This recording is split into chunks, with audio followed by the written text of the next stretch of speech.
দেখুন, আমি ভাঙড়ের বিভিন্ন সময় বিভিন্ন জায়গাতে ভাঙড়ের যাই, গিয়ে সাধারণ মানুষের অভাব অভিযোগ থাকে, তারা বলে তার উদ্দেশ্যগুলো সমাধান করতে চায়।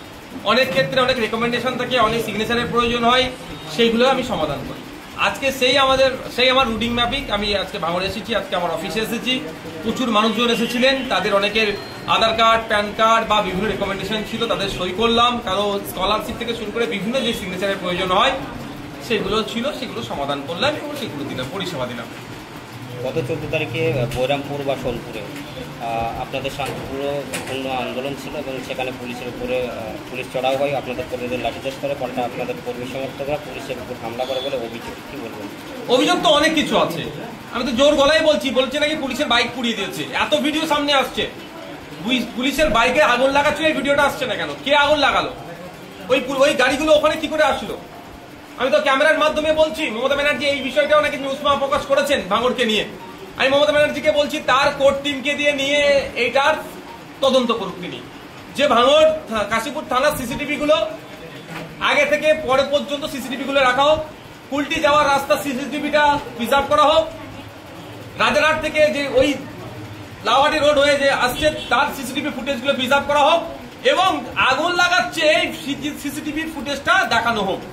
তাহলে দেখলে দেখা যাবে তৃণমূল কংগ্রেস বা পুলিশের একটা অংশ হয়তো এতে জড়িয়ে আছে, পরিকল্পিত ভাবে পুলিশের একটা অংশ এবং তৃণমূল কংগ্রেসের নেতারা আইএসএফ কে বদনাম করার জন্য, আইএসএফ কে দুর্বল করার জন্য, আইএসএফ দের নেতাদেরকে নামে মিথ্যা মামলা দেওয়ার জন্য এই ঘটনা ঘটিয়েছে। বৈরামপুরে শান্তিপূর্ণভাবে আমাদের ছেলেরা জিজ্ঞাসা করছে, পুলিশ লাঠিচার্জ করলে একাধিক ছেলে মাথা ফাটিয়ে দিল, ছেলেটা খালে লাফ মেরে দিল, পুলিশের উপরে কিছু করেছে?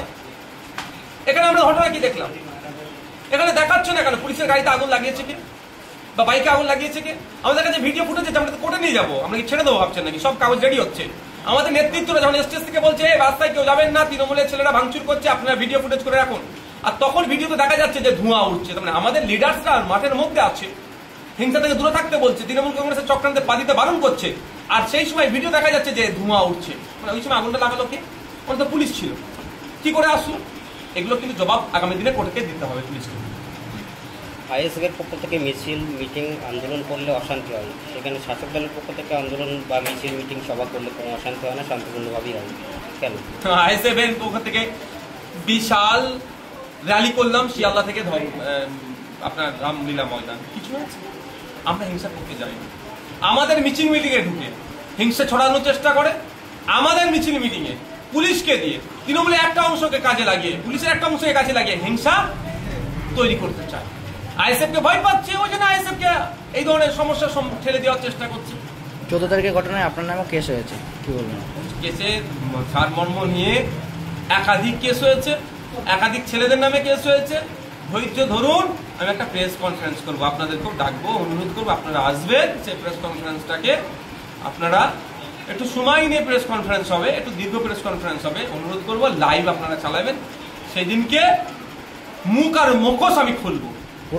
বৈরামপুরের একটা ভিডিও নিয়ে দেবাংশ ঠ্যাঙা দাঙ্গবাজ নিয়ে একটা লিখেছিল।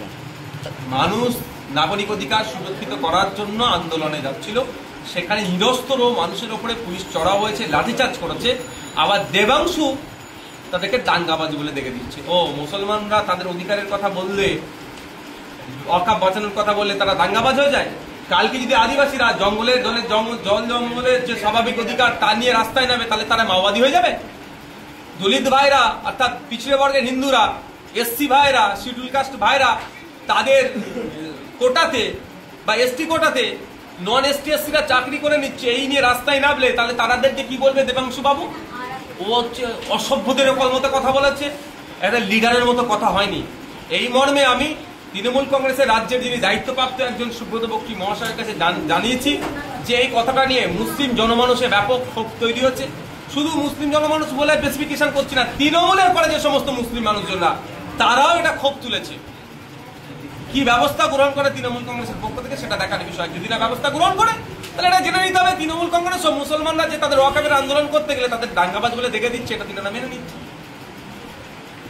ভাঙড়ে যখন রাজ্য পুলিশ দায়িত্বে ছিল 2023 থেকে শুরু করে 21 থেকে, সেই সময় অশান্তি হয়েছে, মুখ্যমন্ত্রী মমতা বন্দ্যোপাধ্যায় কলকাতা পুলিশের উপর ভরসা করেছে, তারপরেও ভাঙড়ে সেই অশান্তি, কি বলবেন? শওকত মোল্লা সাহেবের মতো নেতাদেরকে যদি দায়িত্ব দিয়ে রাখে ভাঙড়ে শান্তি ফিরবে? যাকে মমতা ব্যানার্জি মহাশয় নিজে বলছেন তুই তো বোমবাদিস, যাকে ন্যাশনাল হিউম্যান রাইটস কমিশন বলছে তুই নটোরিয়াস ক্রিমিনাল, যাকে এডিসিবিআই বা কেন্দ্রীয় এজেন্সি বারবার ডাকছে তুমি কয়লা চুরি করেছো, দুর্নীতির সাথে যুক্ত, তাকে দিলে শান্তি হবে কি? উনি তো অশান্তি পাকিয়ে রাখছে। উনি অশান্তি পাকিয়ে রাখলেই তো উনার ফায়দা। এখান থেকে যে তোলাবাজিগুলো করে বিভিন্ন এঘাট ওঘাট করে ঠিক ঘাটে যে পৌঁছাচ্ছে সেটা হবে না। ওই জন্য 2026-এ শাহিনী ঘোষ গতকাল সভা থেকে কড়া হুঁশিয়ারি দিয়েছে আইএসএফকে ভাঙড় থেকে জামানত বাজেয়াপ্ত করে তাড়িয়ে। 2026-এ তৃণমূল কংগ্রেস কোন জায়গায় থাকবে সেটা ওনাকে ভাবতে বলুন, আমাদের নিয়ে ভাবতে হবে না ওনাকে। 2026-এ তৃণমূল কংগ্রেসের অবস্থান কোথায় থাকবে ওটা নিয়ে ভাবতে বলুন। পশ্চিমবাংলার যাদের ভোটে তৃণমূল কংগ্রেসের ভিতটা শক্ত আছে, সে মাইনরিটি মুসলমানরা বুঝে গিয়েছে এদের ধান্দাবাজি। যে যারা ওয়াকআপ নিয়ে আন্দোলন করছে তাদের নামে মিথ্যা মামলা দিচ্ছে, যারা ওয়াকআপ নিয়ে আন্দোলন করতে চাইছে তাদের মিটিং মিছিল করতে দিচ্ছে না। পশ্চিমবাংলার মুসলমানরা বুঝতে পেরে গিয়েছে যে প্রকৃত মুসলমানদের এরা ভালোবাসছে না ধ্বংস করছে মুসলমানদেরকে। তা মুসলমানদের সমর্থন সরে গেলে এই সরকারটা থাকবে তো 2024-এ। তাই শাহিনী ঘোষকে বলবো প্রস্তুত নেন, আপনার এই তৃণমূল কংগ্রেস থাকবে কি থাকবে না।